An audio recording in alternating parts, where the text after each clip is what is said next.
Halo pemirsa GPR TV dari Sabang sampai Merauke, dari Miangas hingga Pulau Rote. Bertemu kembali dengan saya Anggria Ratri dalam kanal siaran berita pemerintah.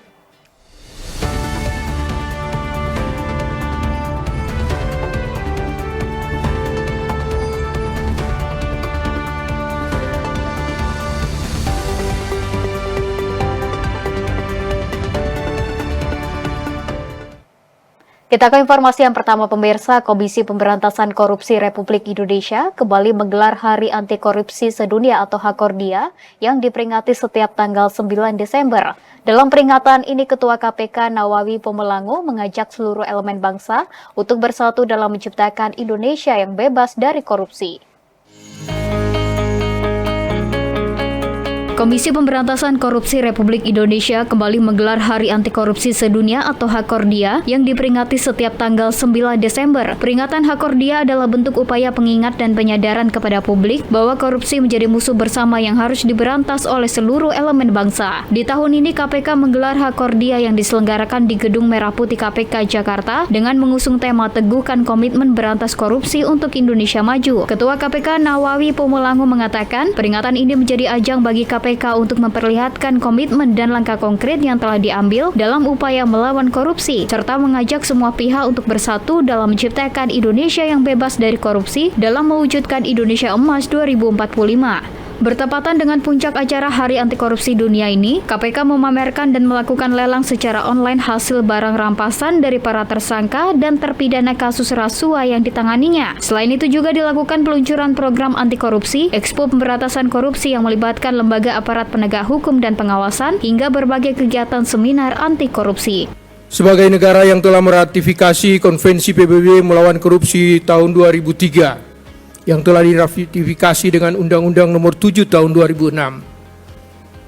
Indonesia memiliki komitmen kuat dalam memerangi korupsi. Hari Anti Korupsi Sedunia ini kita peringati sekaligus untuk mengevaluasi kemajuan yang telah dicapai dan mengidentifikasi langkah-langkah yang perlu diambil untuk memperkuat upaya pemberantasan korupsi. Pemirsa, Komisi Pemberantasan Korupsi berhasil menindak sebanyak 597 kasus korupsi. Ratusan kasus korupsi dari sektor hukum hingga kesehatan tersebut telah ditangani selama 5 tahun terakhir.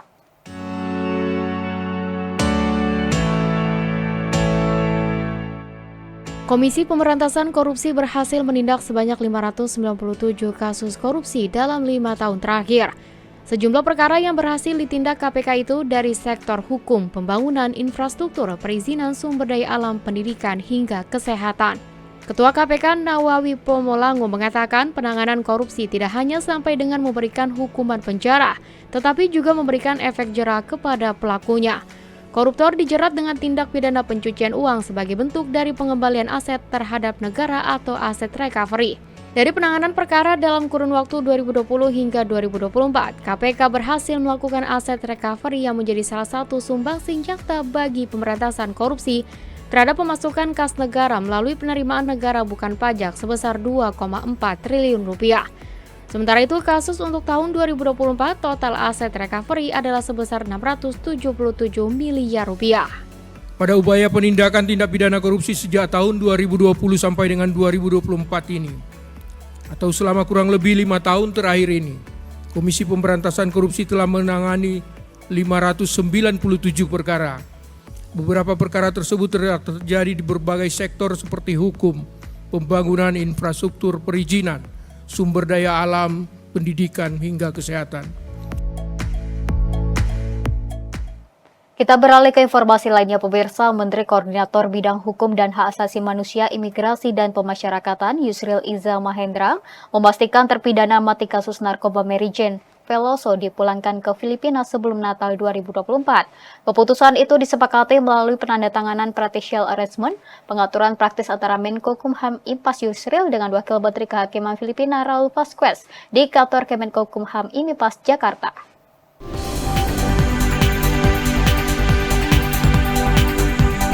Menteri Koordinator Bidang Hukum, HAM, Imigrasi, dan Pemasyarakatan Yusril Iza Mahendra menandatangani kesepakatan terkait pemindahan narapidana kasus narkoba Marijen Veloso ke Filipina sebelum Natal 2024. Kesepakatan itu ditandatangani dalam pertemuannya dengan Wamen Departemen Kehakiman Filipina Raul Vasquez pada Jumat 6 Desember lalu di kantor Kemenkokumham IMIPAS, Jakarta. Melalui dokumen ini, Yusril menyebut Indonesia dengan Filipina sepakat untuk memulangkan Marijen, sehingga masalah pemberian gerasi itu sudah menjadi kewenangan Presiden Filipina Bongbong Marcos. Yusril menegaskan bahwa pemindahan Marijen ke negara asalnya tidak berarti membebaskan Marijen dari status hukum yang menjeratnya di Indonesia.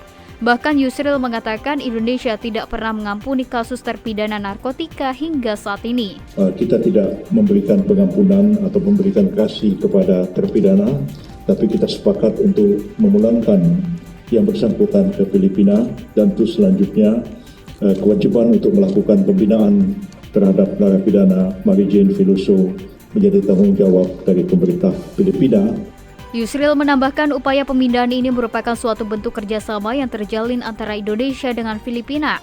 Ia pun berharap Indonesia dapat melakukan sebaliknya. Dan nanti kalau suatu ketika ada narapidana Indonesia yang dijatuhi hukuman di Filipina dan kita memohon untuk ditransfer, maka kalau sekiranya dipenuhi oleh pemerintah Filipina, maka Presiden kita pun berhak untuk memberikan gerasi ataupun remisi ataupun amnesti kepada narapidana yang bersangkutan.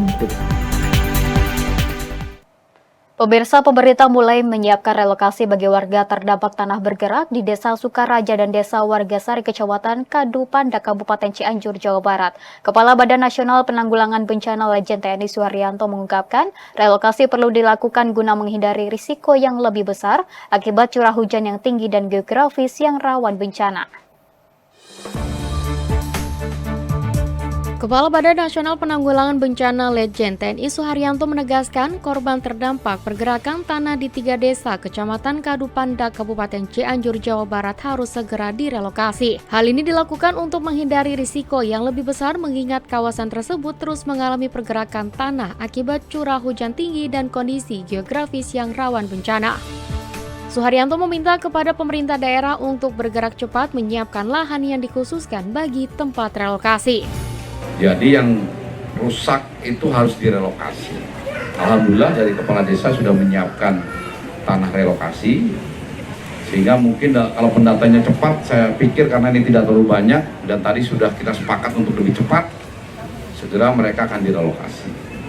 Sambil menunggu rumahnya jadi, ada 2 opsi tadi kita sampaikan. Yang pertama adalah dibangun hunian sementara.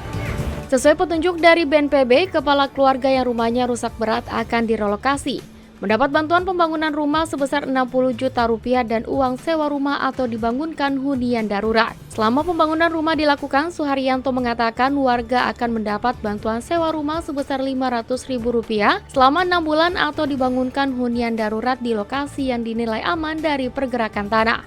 Hingga saat ini BNPB terus memaksimalkan kebutuhan dasar logistik ke lokasi terdampak bagi korban bencana di Kabupaten Cianjur, Jawa Barat. Pemirsa, sejumlah informasi akan kami hadirkan usai jeda pariwara berikut ini, tetaplah bersama kami.